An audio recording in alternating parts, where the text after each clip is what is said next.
अस्सलाम वालेकुम जी, मैं हूं अतर काज़मी। इसको पाकिस्तान की एक और सफारती कामयाबी करार दिया जा रहा है। मैं बात कर रहा हूं उस दिफाई मुआहदे की जो पाकिस्तान, तुर्की और सऊदी अरब ने साइन किया है। इस मुआहदे का अब पाकिस्तान के लिए क्या मतलब है और रीजन के लिए क्या मतलब है, आज के प्रोग्राम में पहले हिस्से में हम इस हवाले से गुफ्तगू करेंगे। आगे चल के हम बात करेंगे सूबों की। क्या सूबे इस वक्त की जरूरत है? क्या यह सिस्टम कोलैप्स कर चुका है? क्या इस सिस्टम के अंदर इतनी सकत है कि जो कुछ हम करना चाह रहे हैं, यानी सफारती सतह पे जो हम कामयाबियां हासिल कर रहे हैं, अगर उसके हमने डिविडेंड्स लेने हैं तो क्या यह निजाम इस काबिल है कि हमें वो डिविडेंड्स मिल सकेंगे? प्रोग्राम के अगले हिस्से में उस हवाले से भी गुफ्तगू करेंगे, लेकिन पहले हम बात करेंगे इस दिफाई मुआहदे की। और हमें ज्वाइन कर रहे हैं साबिक सफीर जावेद मलिक साहब। सर, आपका बहुत बहुत शुक्रिया। और दिफाई तजियाकार मेजर जनरल रिटायर्ड समरेज सालिक साहब भी आते हैं। सर, आपका भी बहुत बहुत शुक्रिया। मलिक साहब, मैं जरा आपसे शुरू करना चाहूंगा क्योंकि आप इस रीजन को बड़े अच्छे तरीके से समझते हैं। हमने गुज़िश्ता रोज भी देखा कि मशरिक़ वुस्ता के जो दीगर ममालिक हैं उनके साथ भी पाकिस्तान के सफारती सतह पे राब्ते भी हो रहे हैं, उनकी क़यादत के साथ इस मुआहदे के हवाले से गुफ्तगू भी हो रही है। ये जो मुआहदा हुआ है, रीजन के दीगर ममालिक इसको कैसे देख रहे हैं? काजी साहब, मेरी तरफ से आपको और जैन साहब को अस्सलाम वालेकुम। देखिए, मेरी नज़र में, मैंने हमेशा आपके प्रोग्राम में जब भी मौका मिला या जहां पे भी मौका मिला, मैंने ये कहा कि मेरी नज़र में पाकिस्तान की जो फॉरेन पॉलिसी का एक स्ट्रॉन्गेस्ट पिलर है वो हमारी गल्फ ममालिक के साथ रिलेशनशिप्स हैं। उसमें सबसे ऊपर सऊदी अरेबिया है, फिर बाकी ममालिक हैं, यूएई है, कतर है। देखिए, जो डिफेंस एग्रीमेंट है पहले भी हमारा सऊदी अरेबिया के साथ था, लेकिन अगर हम इस ट्रायलैटरल एग्रीमेंट को देखें तो इसमें 3 अहम पॉइंट्स हैं। एक तो यह है कि हम देखते हैं कि सऊदी अरेबिया एक बहुत ही फाइनेंशियली स्ट्रॉन्ग कंट्री है, उसके पास अनलिमिटेड रिसोर्सेज हैं एनर्जी के हवाले से, और उसका जो फाइनेंशियल मसल है वो दुनिया में अपने टॉप 5 ममालिक में होता है। इसके साथ साथ अगर आप तुर्की को देखें तो तुर्की के अंदर जो डिफेंस प्रोडक्शन है वो बहुत ज्यादा अच्छी है। उनकी उनके आर्मामेंट्स भी हैं, ड्रोन टेक्नोलॉजीज भी हैं उनके पास, और उससे बढ़ के ये कि वो नेटो का हिस्सा है। They are one of the second largest army in the NATO. Pakistan की तरफ आप देखते हैं तो पाकिस्तान एक वाहिद न्यूक्लियर पावर है मुस्लिम दुनिया की, और अल्हम्दुलिल्लाह हमारी बहादुर अफवाज, हमारी एयरफोर्स और नेवी जो है वो हम सब के लिए फख्र का बायस है। तो ये तीनों ममालिक जो है इनके अंदर कॉम्प्लीमेंट्री रिलेशनशिप है, 3 मुख्तलिफ किस्म की वैल्यूज ऐड करते हैं अपने टेबल पर जब वो आते हैं, और मेरी नजर में ये एक बहुत ही अहम पेशरफ्त है और मेरी उम्मीद है कि इसमें और ममालिक भी शामिल होंगे। इसका क्या इम्पैक्ट होगा? देखिए, मेरी नजर में देखिए ये चीज भी अहमियत की हामिल है कि मैं एक एग्जाम्पल देता हूं। जब कोई मुल्क भी एक न्यूक्लियर ताकत बनता है तो उसका मकसद ये नहीं होता कि वो न्यूक्लियर बम को चलाना चाहता है। इसका जो मेन पर्पस होता है वो डिटेरेंस होता है। तो मेरी नजर में ये डिफेंस एग्रीमेंट भी एक डिटेरेंस वैल्यू रखता है। ये किसी के खिलाफ नहीं है मेरी नजर में, जहां तक मैं अंडरस्टैंड करता हूं। इसका जो पोस्चर है वो डिफेंसिव है, एक न्यू सिक्योरिटी आर्किटेक्चर है जो यहां पर इमर्ज कर रहा है, और मुझे बहुत खुशी है कि पाकिस्तान उसका एक सेंट्रल पिलर है। तो मेरी नजर में ये बहुत अहमियत का हामिल है, और इस हवाले से मजीद पेशरफ्त भी आने वाली है, और इस खित्ते की सिक्योरिटी के लिए, अमन के लिए, इस्तेहकाम के लिए, दिफा के लिए तीनों ममालिक के दरमियान जो एक ट्रायलैटरल एग्रीमेंट है जो आगे भी बढ़ सकता है मुख्तलिफ ममालिक के साथ, वो एक मैं समझता हूँ गुड ओमेन है। इसमें अगर आप देखें कि पाकिस्तान, खुदा न खास्ता, इसमें एक चीज जो बहुत अहमियत की हामिल है वो ये है कि ये कहा गया है कि an attack on one will be considered as an attack on all. यानी आप एक मैसेज भी दे रहे हैं उन तमाम डिट्रैक्टर्स को, चाहे वो सऊदी अरेबिया पे हमलावर हैं, चाहे वो किसी हद तक तुर्की पे भी कुछ इंटरनल या एक्सटर्नल थ्रेट्स हैं, और पाकिस्तान की भी जो इंटरनल और एक्सटर्नल थ्रेट्स हैं, चाहे मगरिब से हो या मशरिक से हो, उन सबको भी एक बहुत क्लियर मैसेज हम दे रहे हैं कि हम तीनों ममालिक एक दूसरे के साथ सॉलिडारिटी के साथ खड़े हुए हैं। मैं समझता हूं ये पाकिस्तान की सफारतकारी और बिलखुसूस मिलिट्री डिप्लोमेसी के हवाले से एक बहुत अहम पेशरफ्त है। ठीक है। अच्छा जनरल साहब, मिलिट्री डिप्लोमेसी की अगर बात करें तो उसमें ऑब्वियसली पाकिस्तान ने जो किरदार अदा किया है वो हमने देखा। अमेरिका और ईरान की जो जंग चल रही है उसके अंदर भी हमें मिलिट्री डिप्लोमेसी नजर आई, लेकिन यहां पे जो इस वक्त एतराज सबसे ज्यादा हो रहा है वो भारत की जानिब से हो रहा है, और वो ये कह रहे हैं कि ये कोई मुस्लिम नेटो बनाने की कोशिश कर रहे हैं, इनके जारियाना अजायम हैं, और काफी ज्यादा वहां पे तशवीश का इजहार किया जा रहा है। ये जो मुआहिदा है इसको आप सर समझते हैं कि ये कोई इसके किसी के हवाले से ऐसे अजायम हैं कि भारत के लिए कोई खतरा हो या किसी और मुल्क के लिए कोई खतरा हो, या फिर ये आप इसको मिलिट्री डिप्लोमेसी की निगाह से देखेंगे और बुनियादी तौर पे एक डिटरेंस है कि भाई हम किसी के साथ कोई जंग नहीं चाहते, लेकिन अगर कुछ ऐसा हुआ तो फिर हम मिल के उसका जवाब देंगे? अस्सलाम वालेकुम, थैंक यू वेरी मच, आपने मुझे प्रोग्राम में इनवाइट किया। اس میں کوئی شک نہیں کہ جو ہمارے آرچ رائیولز ہیں لائک انڈیا اینڈ اسرائیل، وہاں پہ سب سے زیادہ اس وقت جو پریشانی ہے اور اس کے اوپر ایک انیزینس ہے. ویئر جیسے امبیسڈر صاحب نے کہا کہ یہ ایگریمنٹ جو ہے اس کا کوئی افینسو ڈیزائنز نہیں ہے، یہ پیورلی ڈیفینسو ہے، لیکن اس چیز کو دیکھتے ہوئے کیوں یہ ممالک انڈیا اور اسرائیل انیزی ہیں؟ کیونکہ یہ جو تین ممالک جو بہت اہم ممالک ہیں مسلم ورلڈ کے، پاکستان، ٹرکی اور سعودی عربیہ، ان کا آپس میں مل جانا اور یہ ڈکلیئر کرنا کہ ایک کے اوپر حملہ دوسرے کے اوپر حملہ کنسیڈر کیا جائے گا، یہ لمحہ فکریہ ہے انڈیا اور اسرائیل کے لیے. کیونکہ یہ وہ ممالک ہیں جو کہ افینسو ڈیزائنز رکھتے ہیں. انڈیا پاکستان کے خلاف رکھتا ہے اور اسرائیل نے ٹرکی کے بارے میں بات چیت کی ہوئی ہے کہ اگلا جو میرا ٹارگٹ ہے وہ ٹرکی ہے. تو ان چیزوں کو دیکھتے ہوئے لاجیکلی ان دونوں ممالک میں انیزنس ہونی چاہیے جو ہمیں نظر آ رہی ہے. باقی یہ ہے کہ ٹرکی کو بہت بڑی ایج ہے ملٹری ٹیکنالوجی میں. ان کے پاس ڈرونز ہیں، ان کے پاس یو اے ویز ہیں، ان کے پاس ایرو اسپیس میں بہت زیادہ ایج ہے. آئی وڈ سے کہ مسلم ورلڈ میں یہ جو ٹیکنالوجیز ہیں اس میں ان کے پاس دی بیسٹ ٹیکنالوجی ہے. میں نے ہائر پوزیشن پہ ملٹری سروس میں ان کے ساتھ انٹریکٹ کیا ہوا ہے. جب ہم ان کے اٹیک ہیلی کاپٹرز وغیرہ کو ایویلیویٹ کر رہے تھے، ان کا ہم نے اینٹی ٹینک جو ویپن سسٹم ہے ان کو ایویلیویٹ کر رہے تھے، تو دے آر جینوئنلی گڈ. تو وہ بہت بڑا ایک ہمارے لیے ایک ایڈیشنل ایج آ جاتا ہے اس ٹرائیلیٹرل ایگریمنٹ میں. سعودی عربیہ جو ہے وہ one of the richest countries of Muslim world, اس کے پاس ویلتھ ہے. اور پاکستان آف کورس، پاکستان نے اپنی ملٹری مائٹ مئی 25 میں پروو کی، جس کو ہم کہتے ہیں کہ پاکستان کی اسٹریٹجک ری برتھ تھی. اسی کی کنٹینویشن میں دنیا نے پاکستان کو ایک ڈفرینٹ پیرائے میں دیکھنا شروع کیا. اور یہ جو ہے یہ بھی military diplomacy, over all diplomacy کی بہت بڑی کامیابی ہے کہ تینوں ممالک کا اکٹھا ہو جانا جو ہمارے کلیکٹیو دشمن ہیں ان کے لیے بہت بڑا ایک لمحہ فکریہ ہوگا. ٹھیک. اچھا ملک صاحب، یہ جو معاہدہ ہوا ہے اس سے پہلے ہم نے دیکھا کہ پاکستان کا سعودی عرب کے ساتھ بھی ایک معاہدہ ہوا اسٹریٹجک ڈیفنس کوآپریشن کا. اب اس معاہدے کے بعد وہ جو معاہدہ ہے وہ علیحدہ سٹینڈ کرے گا، یہ معاہدہ یا اسی کی ایک طرح سے کنٹینیویشن ہوگی؟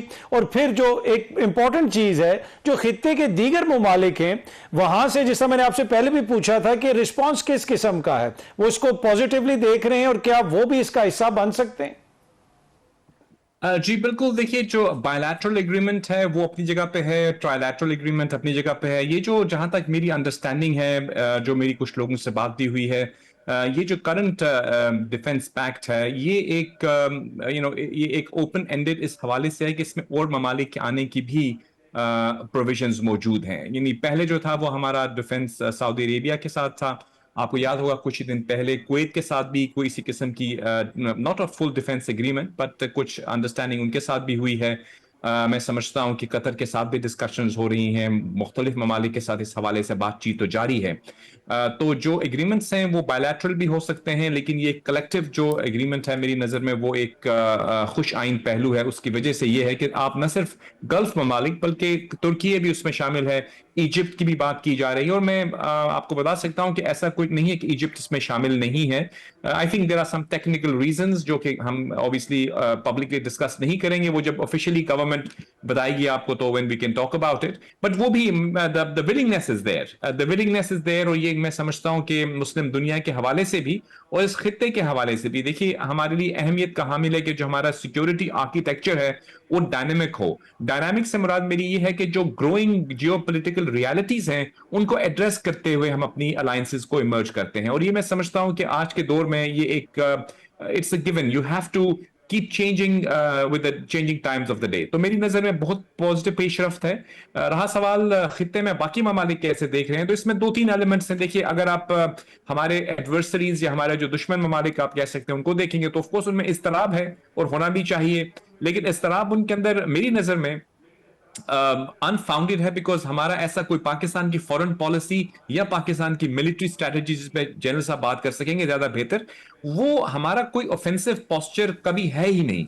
पाकिस्तान कभी नहीं चाहेगा कि वो हिंदुस्तान से जंग का आगाज करे, ना ही पाकिस्तान चाहेगा वो किसी और मुल्क के साथ मगरिब में या मशरिक में कोई जंग का आगाज करे। लेकिन अगर हम पे जंग मुसल्लत की जाती है, चाहे डायरेक्टली या अगर नॉन स्टेट एक्टर्स को एक्टिवेट करके, जैसे कि हम देख रहे हैं अफगानिस्तान की सूरत हाल में, और मैं तो हमेशा ये कहता आया हूं कि अफगानिस्तान के मुल्क को और इस रेजीम को हमने दो मुख्तलिफ जावियों से देखना है। अफगानिस्तान के लोगों से, उस मुल्क से हमारी कोई एडवर्सरी रिलेशनशिप नहीं है, हम तो उनके साथ खड़े हैं, लेकिन वहां पे मौजूद जो रेजीम के अंदर कुछ ऐसे एलिमेंट्स हैं जो पाकिस्तान पे हमला आवर हैं, उनको हम उनके खिलाफ अपने जो हम डिफेंड करने का और उनको इवन रिमूव करने का राइट जो है वो हमारे पास है, तो हम कर रहे हैं। लेकिन बाय ऑल मींस वो तमाम अपनी जगह पर, लेकिन पाकिस्तान का जो ये एग्रीमेंट है, मेरी नजर में ये एक डिफेंसिव पोस्चर के लिए है, और ये जो मैसेजिंग है ये बहुत अहमियत की हामिल है। पूरी दुनिया को एक मैसेज जा रहा है कि ये तीन ममालिक साथ खड़े में हैं, और ये हमारे लिए अहमियत का हामिल भी है। और मैं समझता हूं कि सिक्योरिटी के हवाले से,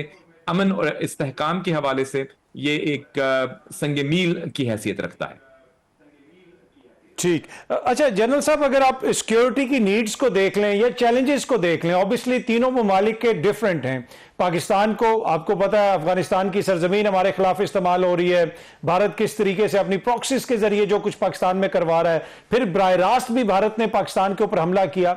इसी तरह तुर्की के अपने चैलेंजेस हैं, उनका आपको पता है वहां पे जो कुर्दिश एक तरह से अलहदगी पसंद हैं, उनसे थोड़े से मसाइल हैं, सीरिया के अंदर उनको थोड़े से मसाइल हैं, सऊदी अरब जो है वो कॉन्स्टेंटली उसके ऊपर अटैक्स वगैरह होते रहते हैं यमन से। तो ये जो डिफरेंट किस्म की थ्रेट्स हैं, इनको कैसे निपटा जाएगा, कैसे इस चैलेंज से निपटा जाएगा, कि कैसे वो वक्त आएगा या वो फैसला किया जाएगा कि ये जो अटैक हुआ है ये अब सबके ऊपर अटैक है और इसका सबने मिलकर जवाब देना है? अगर मैं दो डिफरेंट डोमेन में बात करना चाहूंगा, एक है कन्वेंशनल डोमेन ऑफ वॉरफेयर, जो हमने कन्वेंशनल जंग लड़ी इंडिया के खिलाफ मई 25 में, या अभी जैसे कन्वेंशनल एक वॉर चल रही है यूएस और ईरान के दरमियान में। कन्वेंशनल डोमेन में तो मैं समझता हूँ कि जैसे एम्बेसडर साहब ने कहा कि इंडिया और इजराइल ये कॉमन थ्रेट बन जाते हैं, क्योंकि इंडिया और इजराइल भी कोलैबोरेट कर रहे हैं एक दूसरे के साथ। और कन्वेंशनल डोमेन में ये जो तीनों ममालिक का ट्राइलेटरल एग्रीमेंट होना, ये जो इंडिया और इजराइल की जो मैं कहूँगा जो उनकी परेशानी है, वो इस वजह से नहीं है कि हमारे कोई ऑफेंसिव डिजाइन है, वो इस वजह से है कि उनके ऑफेंसिव डिजाइन चेकमेट होते हैं। बिकॉज इंडिया ने हमेशा मिलिट्री इंस्ट्रूमेंट के थ्रू पाकिस्तान को ब्रोबीट करने की कोशिश की है, अपने पॉलिटिकल ऑब्जेक्टिव अचीव करने की कोशिश की है। अब जो है वो डबल एंड ट्रिपल डिफिकल्ट हो जाएगा इंडिया के लिए वो इस तरह की कार्रवाई का सोच सके पाकिस्तान के खिलाफ। एक तो इसका ये पहलू है। दूसरा जो पहलू है वो अनकन्वेंशनल डोमेन का है, जिसको हम कहते हैं नॉन स्टेट एक्टर्स। वो थोड़ा सा मेरे नजदीक थोड़ा सा उसका डिफरेंट डोमेन होगी।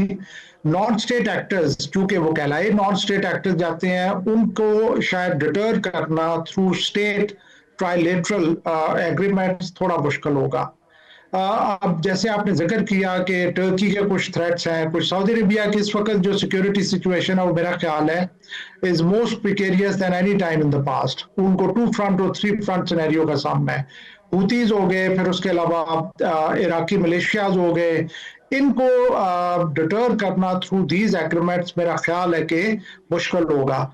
और मैं फोर्स ही करता हूं कि हमारे रीजन में भी और मिडिल ईस्ट में भी जब भी ये ईरान और यूएस की वॉर कंक्लूड होती है, तो यहाँ पे इन दोनों रीजन्स में ये जो नॉन स्टेट एक्टर्स हैं ये chaos क्रिएट करने की कोशिश करेंगे।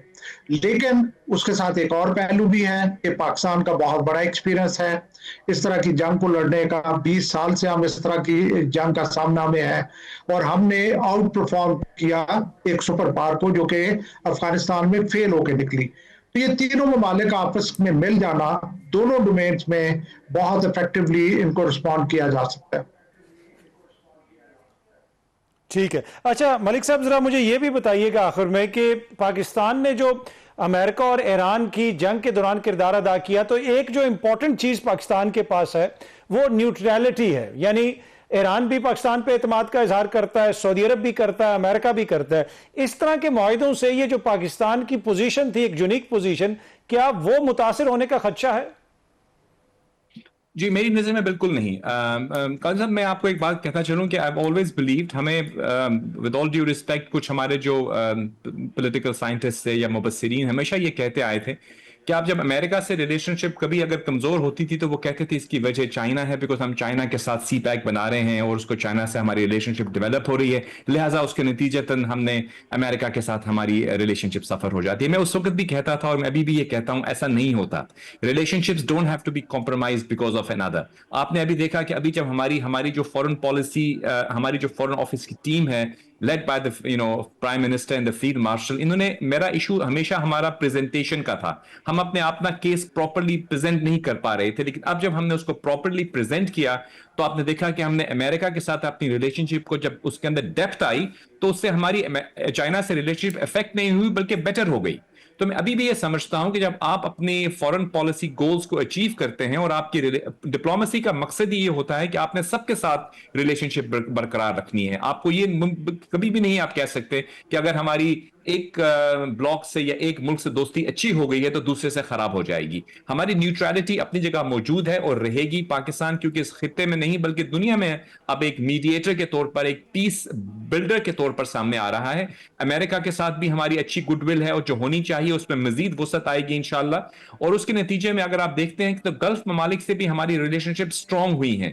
یہ جو ہمارا ٹرائلیٹرل ایگریمنٹ ہے اس کا مطلب بالکل یہ نہیں ہے کہ آپ کسی کو ریپلیس کر رہے ہیں. یعنی ہمارا ابھی بھی جو امریکہ کا یہاں پہ ایک پریزنس ہے وہ اپنی جگہ پہ موجود ہے اور آپ دیکھ رہے ہیں کہ امریکہ بھی اس کو پازیٹیولی لے رہا ہے. ایران کی طرف سے بھی جو میں نے دیکھا ہے سٹیٹمنٹس آئی ہیں، ان کے فورن آفس نے بھی پازیٹیو بات ہی کی ہے، رشیا بھی پازیٹیولی دیکھ رہا ہے اور چائنا بھی پازیٹیولی دیکھ رہا ہے. تو میری نظر میں تمام جو پاور سینٹرز ہیں دنیا کے اس وقت وہ پاکستان کے ایفرٹس کو اور پاکستان کی جانے والی ڈپلومیٹک ایفرٹس کو اپریشیٹ بھی کر رہی ہیں، بیکاز ہم نے ایک ٹرانسپیرنٹلی اور ایفیکٹولی اپنی پوزیشن کو دنیا میں اسرٹ کیا ہے. اور اس کی وجہ سے میں سمجھتا ہوں کہ ہم اپنا ایکویلیبریم، جسے ہم کہتے ہیں ڈپلومیٹک ایکویلیبریم، وہ برقرار رکھے ہوئے ہیں.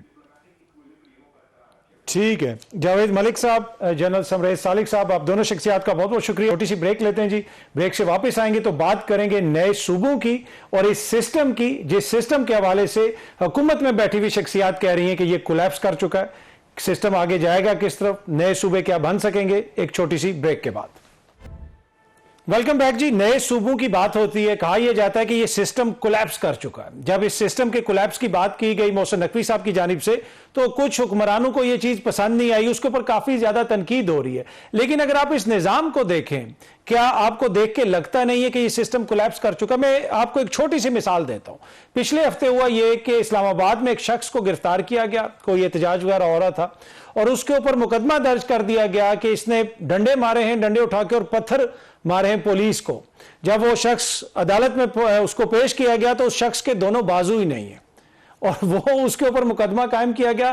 پھر عدالت نے وہ مقدمہ ڈسچارج کر دیا. لیکن کوسچن یہ ہے کہ جس نظام کے اندر اس شخص کے اوپر یہ مقدمہ ہو گیا، کیا وہ نظام اس قابل ہے کہ وہ اس ملک کے لیے ڈیلیور کر سکے؟ اور پھر اس طرح کا جس نے مقدمہ درج کیا، کیا اس سے اس نظام نے پوچھا کہ بھائی آپ نے یہ مقدمہ درج کیسے کر لیا؟ اسی طرح حالیہ دنوں میں ہم نے ایک اور چیز بھی دیکھی، کراچی میں ایک نوجوان تاجر کا قتل ہوا، اس کی جو تفصیلات سامنے آ رہی ہیں وہ بھی ہمارے سامنے. پھر اگر آپ نیچے تک کی بات کریں، یعنی تحصیل لیول پہ بات کریں، ڈسٹرکٹ لیول پہ بات کریں، ڈویژن لیول پہ بات کریں، کیا وہاں تک وہ ساری چیزیں پہنچتی ہیں جو لوگ ڈیزرو کرتے ہیں؟ جو ووٹر باہر نکلتا ہے اس لیول کے اوپر، وہ اس لیے نکلتا ہے کہ اس کی خواہش ہوتی ہے کہ میری زندگی میں کوئی مثبت تبدیلی آئے، حکومت میرے لیے کچھ کرے. بڑے بڑے شہروں میں تو بہت کچھ ہوتا رہتا ہے لیکن پیسہ نیچے نہیں جاتا. تو آج کے اس سیگمنٹ میں ہم بات کریں گے کہ عالمی سطح پہ پاکستان جو کامیابیاں حاصل کر رہا ہے، اگر اس سے ہم نے کچھ فائدہ اٹھانا ہے، کوئی ڈیویڈنڈز اس کے لینے ہیں، تو اس کے لیے سسٹم کو تھوڑا بہت تو بحال کرنا پڑے گا. یہ کولیپس سسٹم تو اس کے لیے ڈیلیور نہیں کر سکتا. اسی کے اوپر گفتگو کرنے کے لیے سینئر سیاستدان محمد علی دورانی صاحب ہمارے ساتھ موجود ہیں. سر آپ کا بہت بہت شکریہ. اور سینئر صحافی نصر اللہ ملک صاحب نے بھی ہمیں جوائن کیا ہے. ملک صاحب آپ کا بھی شکریہ. دورانی صاحب میں ذرا آپ سے شروع کرنا چاہوں گا. یہ جو صوبوں کی اس وقت بات چل رہی ہے، کوئی کہہ رہا ہے 12 بنیں گے، کوئی کہہ رہا ہے 20 بنیں گے. ایک تجویز یہ بھی ہے کہ 32 صوبے بنا دیے جائیں جتنے ڈویژن ہیں، اور اس میں کوئی تقسیم بھی نہیں کرنی پڑے گی، کوئی لاسانی بنیاد پہ یا زبان کی بنیاد پہ یا قومیت کی بنیاد پہ یا ایڈمنسٹریٹو بنیاد کے اوپر یہ تقسیم ہوگی. آپ سمجھتے ہیں کہ یہ قابل عمل ہوگا اور اس سے فائدہ ہوگا؟ بسم اللہ الرحمن الرحیم. ऐसा बात असल में ये है कि पहले तो आपने निजाम की बात की और एक दोनों बाजू के बगैर बंदे की गिरफ्तारी की बात की। अब हमारा निजाम जो है ना पिछले 54 साल से वो हकीकत में एक टांग पे खड़ा हुआ निजाम, वो एक टांग पे चलता हुआ निजाम है। वो जो है वो टांग जो है वो सिर्फ और सिर्फ हुक्मरानों की है, इसमें आवाम का कोई हिस्सा नहीं। और इसके जितना मर्जी आप एक्सप्लोर कर लें, आपको अवाम इस निज़ाम के अंदर नजर नहीं आएंगे, ना बल्दियाती इदारे नजर आएंगे, ना अवाम के रिसोर्सेज नजर आएंगे, ना अवाम पे लगता हुआ वसाइल नजर आएंगे, ना उनके लिए तालीम है, ना सेहत है, ना इंसाफ है, ना उनके लिए जिंदा रहने का हक छोड़ा है इस हुक्मरानों ने और इस निज़ाम। लिहाजा अब जब आप बात करते हैं कि जिस निज़ाम ये डिलीवर नहीं कर पा रहा तो इसके लिए सूबे होने चाहिए, इसके लिए बल्दियाती इदारे होने चाहिए, तो मैं तो असल में पाकिस्तान का वो मुजरिम हूँ जिसने पहली दफा पाकिस्तान में नए सूबों की बात की थी और नए सूबों की बात भी की, उसके लिए तहरीक भी चलाई और उसकी पॉपुलैरिटी का ये आलम था कि भावलपुर और जनूबी पंजाब के अंदर वो इतनी पॉपुलर मूवमेंट थी कि मुल्क की तमाम सियासी पार्टियों ने उसके प्रेशर की वजह से पंजाब असेंबली में यूनानिमस रेजोल्यूशन किया कि बहावलपुर और जनूबी पंजाब सूबा बनना चाहिए और फिर यही कुछ हजारा में। तो लिहाजा मैं ये समझता हूं कि अगर इस निज़ाम की तब्दीली के लिए कोई ये कहे कि नए सूबे जरूरी हैं, मैं उससे डिफर नहीं करूंगा। मैं अगर कोई कहे कि जी बल्दियाती निज़ाम जरूरी है, मैं कहूंगा कंप्लीटली नेशनल लेवल पर प्रोटेक्टेड बल्दियाती निज़ाम जो कि कौमी, सूबाई और असेंबलियों की तरह ही प्रोटेक्टेड हो और एक ही वक्त में ये तमाम इंतखाबात हों और एक ऐसा निज़ाम आए जो सबको लेके चल सके। जहां तक सूबों का ताल्लुक है, अब 3 सूबे मुल्क में ऐसे हैं जिनके रेजोल्यूशंस पास हो चुके हैं आइन के मुताबिक, एक बहावलपुर, जनूबी पंजाब और अगर इनको आपने बनाना हो तो आज आप बनाते हैं तो किसी पॉलिटिकल पार्टी के पास ये जवाज ही नहीं है कि वो इनकी मुखालफत करे, क्योंकि सबने इसके हक में वोट दिए हुए हैं। और दूसरी बात यह है कि इन तीनों इलाकों में जो पार्टी इन सूबों की मुखालफत करेगी वो वहां घुस भी नहीं सकती। अब इससे आगे बढ़ते हुए जो आपने बात की कि 35, 20, 28 या 15 सूबों की बात है, ये एक मोड पॉइंट है, इसके ऊपर रेजिस्टेंस भी है। इसको जो है अगर आप इंडिया की हिस्ट्री देखें तो इंडिया ने एक ही वक्त में 9 प्रोविंसेस को 28 में कन्वर्ट नहीं किया, बल्कि उसको उन्होंने एक लंबे पीरियड के ऊपर जो है 47 से लेके 2014 तक उन्होंने जो है वो 9 सूबों को 28 सूबों में बदला और पहले 5 सूबे बनाए, फिर 5 बनाए, फिर 3 बनाए, फिर 2, तो मतलब ये एक प्रोसेस के जरिए बने। मेरे से अगर आप पूछेंगे तो अगर इस नए सूबों के इनिशिएटिव्स लेने हैं तो उसका बेहतर तरीका तो ये है कि इसको एक पॉलिटिकल प्रोसेस और आईनी प्रोसेस के जरिए नए सूबों के कयाम को यकीनी बनाया जाए, लेकिन कयाम का सिलसिला शुरू हो जाना चाहिए, क्योंकि 2 पार्टियों ने इस मुल्क को अपनी जागीर की तरह ऐसे बना लिया जैसे वो पट्टे पे लिखवा के आए हैं, ना इसमें कोई तब्दीली आएगी, जी ये मेरा हिस्सा है, ये तेरा हिस्सा है। इस चीज को, प्रेशर को खत्म करके हमें आगे बढ़ना चाहिए और 2 या 3 सूबे बनाते हुए हमें आगे सोचना चाहिए, या अगर कोई और आइडिया आए तो उस पर भी बात हो सकती है। ठीक है। अच्छा मलिक साहब, आपने दुरानी साहब की बात भी सुनी और ये जो डिवीजन्स को सूबे बनाने की बात है, पिछले साल भी इसके ऊपर गुफ्तगू होती रही, अब तो यूनिवर्सिटीज की लेवल के ऊपर भी डिस्कशन हो रही है। एक जगह पे बड़ी तफसीलन एक ब्रीफिंग भी दी गई और उधर आप भी मौजूद थे, मैं भी मौजूद था, और उसमें काफी लोग कन्विंस हुए कि ये एक काबिल अमल चीज है। आपको लगता है कि सर ये जो 32 सूबे या डिवीजन्स को सूबे बनाना एडमिनिस्ट्रेटिवली ये ज्यादा काबिल कबूल होगा, इसलिए कि अगर इस तरह तकसीम की गई तो फिर वो अगेन कोई नया तनाजा खड़ा हो जाएगा कि भाई इस इलाके को उसमें शामिल कर दिया गया, उसको वहां पे शामिल कर दिया गया, तो काबिल अमल तजवीज इस वक्त जो है वो ये डिवीजन्स वाली है। शुक्रिया अतर साहब। पहली बात तो ये है कि दुरानी साहब ने बिल्कुल दुरुस्त कहा, दुरानी साहब को इस बात का क्रेडिट भी जाता है कि बहावलपुर सूबा बनाने की बात, जनूबी पंजाब सूबा बनाने की बात दुरानी साहब ने बहुत पहले की और इसके हवाले से वो आवाज भी उठाते रहे और एक बड़ी तहरीक भी उन्होंने चलाई। उसके बाद भी सूबों के हवाले से जो है वो बात आगे बढ़ती रही, जिसका जिक्र आपने मीटिंग का किया। मियां अमर महमूद साहब, डॉक्टर चौधरी अब्दुर्रहमान साहब, इन्होंने एक अवेयरनेस कैंपेन शुरू की यूनिवर्सिटीज में, चैम्बर्स ऑफ कॉमर्स में, ताकि इख्तियारात की जो निचली सतह पे जो तकसीम है वो मुकम्मल हो सके। बिल्कुल दुरानी साहब की बात ये दुरुस्त है कि हमारे यहाँ एक ही तबका है, वो इशाफिया का तबका है, वही हुक्मरान है।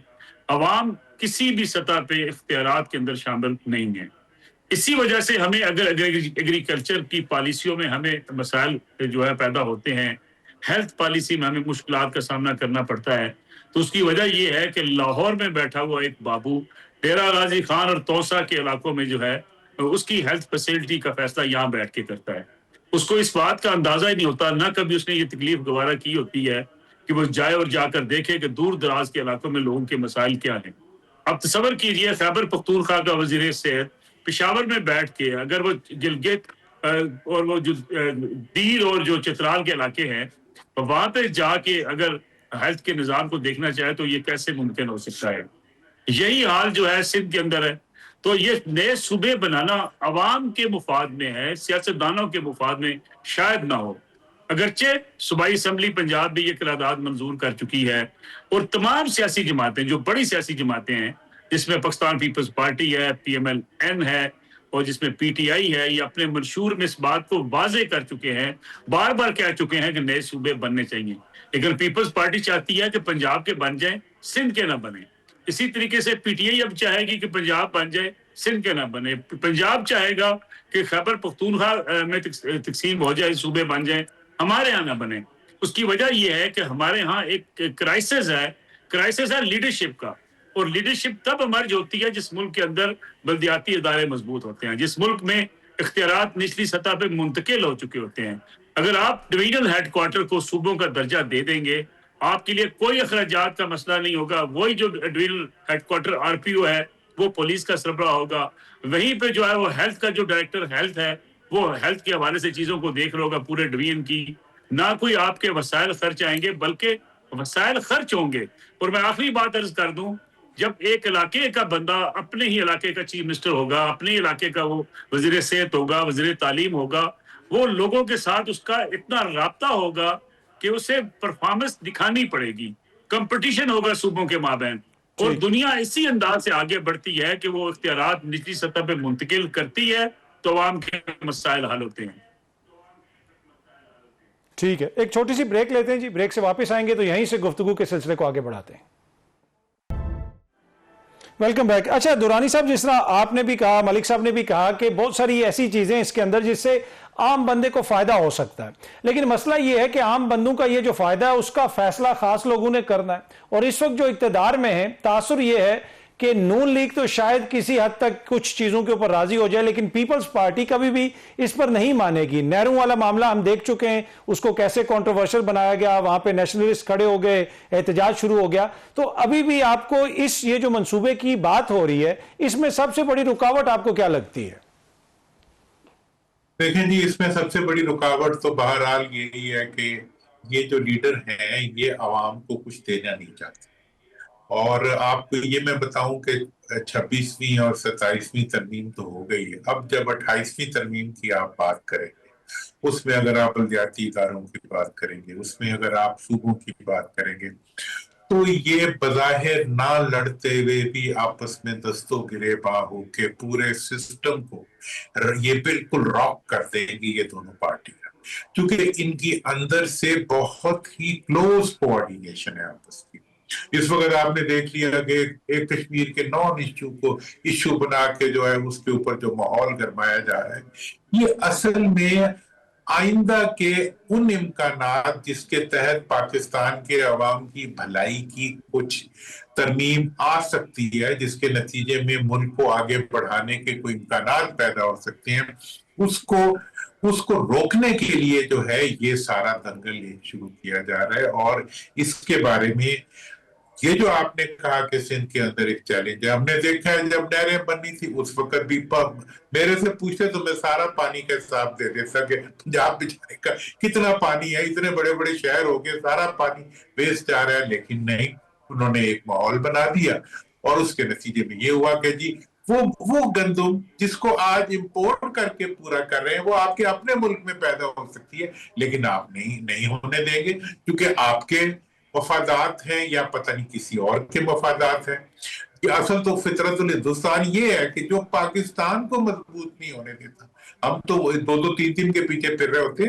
یہ وہ لوگ ہیں جو کہ کسی بھی صورت میں پاکستان کے استحکام کو نہیں دیکھنا چاہتے. اب آپ یہ کہیں گے کہ جی ان کا علاج کیا ہے، اب تو یہ بیٹھے ہوئے ہیں.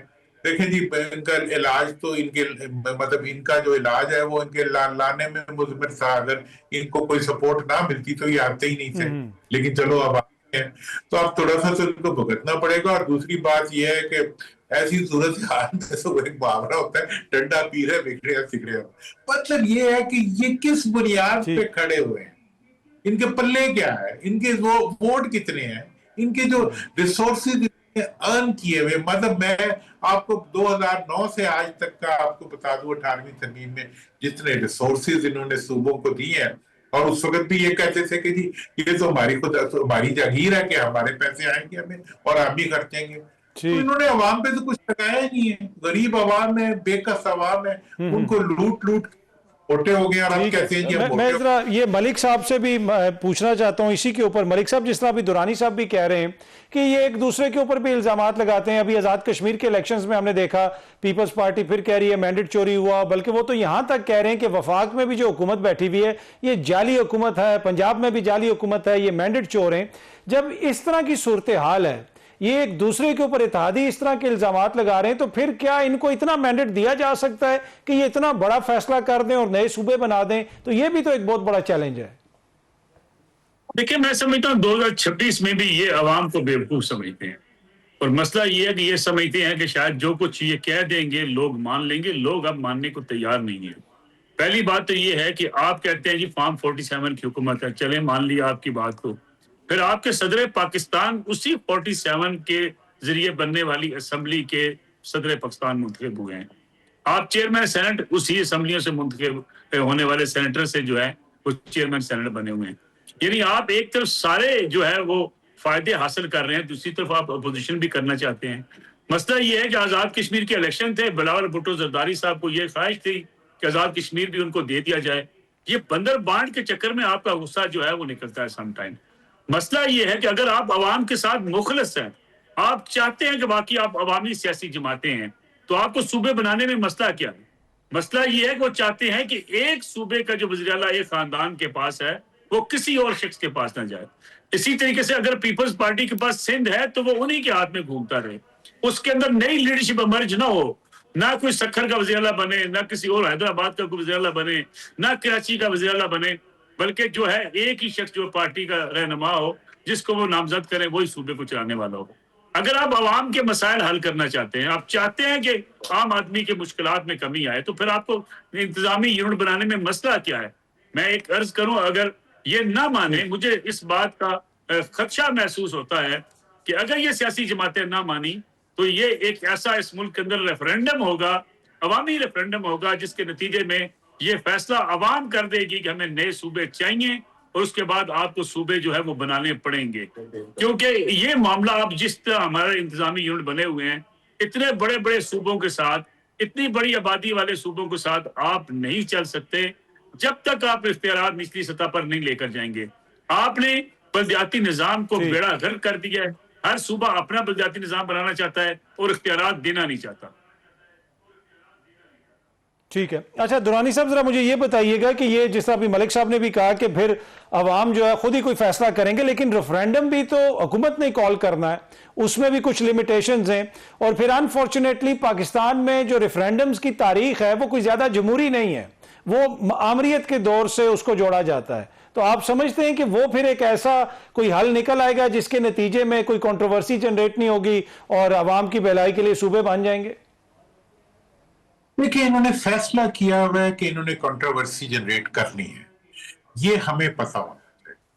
इसके बाद अब इसके लिए जो रास्ता निकालना है, जैसे एक इन्होंने नसरुल्लाह ने बताया कि जी एक रेफरेंडम रास्ता है, मैं ये कहता हूं कि जिन जिन जगह पे सूबा बनना है उस इलाके का अलग अलग रेफरेंडम आप आज कराएं, भावलपुर का रेफरेंडम मुल्तान का कराएं, मैं अगली बात करता हूँ सिंध में शिकारपुर का कराएं, मैं वहां कैंपेन करूंगा, मैं देखूंगा कौन उसके मुकाबले में खड़ा होता है। इसलिए अगर आप इनकी जो ओवरऑल ब्यूरोक्रेटिक कंट्रोल है इनका, जो इनका एक लंबे अरसे तक इक्तदार में रहने की वजह से और सियासत में रहने की वजह से जो इन्होंने अपने पंजे गाड़े हुए हैं अवाम की गर्दनों के ऊपर, उससे अवाम को निजात दिलाने के लिए रेफरेंडम को आप जिस यूनिट को बनाना है उस यूनिट तक का रेफरेंडम अलग-अलग कराया जाए, तो मैं देखता हूं ये कैसे रोकेंगे, लेकिन उसको भी ये नहीं होने देंगे।